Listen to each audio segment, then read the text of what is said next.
That was really great, Jerry. I call him Jerry. I should say Dr. Anderson.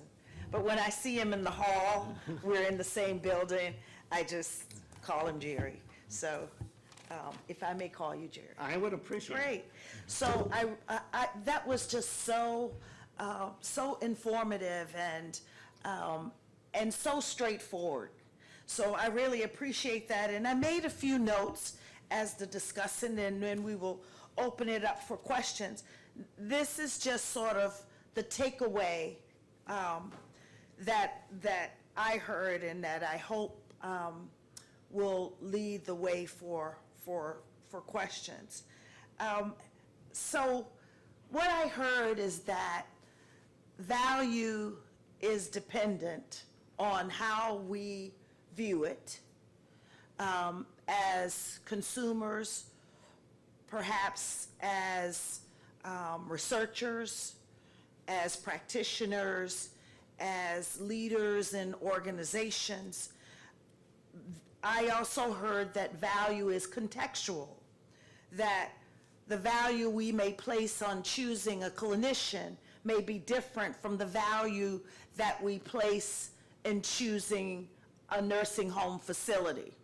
And that choice of whether it's for me or whether it's for a family member or perhaps even for a neighbor.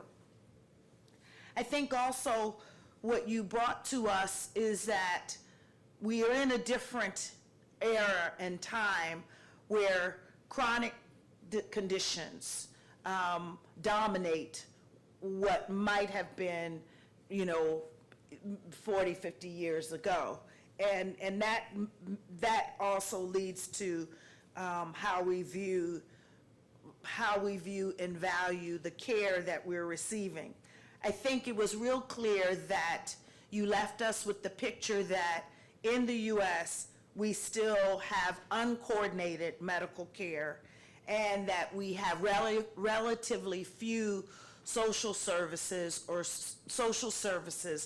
helping to meet our social care needs. I think that at the end of the day, sustainability remains challenging, that you showed us that even in the research of going back and looking at some of the models and systems that were doing a great job, that 3 years out, some of those were still not even in existence or able to do, provide the services that in those models looked really good. I think we have to accept that our system is too expensive and that it's poorly organized. I think we understand that we do have cost sharing, but is it something that we want and is it something that we value? I think as consumers and as consumer organizations, we still have to answer the question, do we have the right information? And as you say, there's no optimal system. And then I think finally the key message is, do we have the information we need and what is the information that we want? So with all of that in mind, I will open it up to questions for you as the audience. You did a better job than I did. Thank you.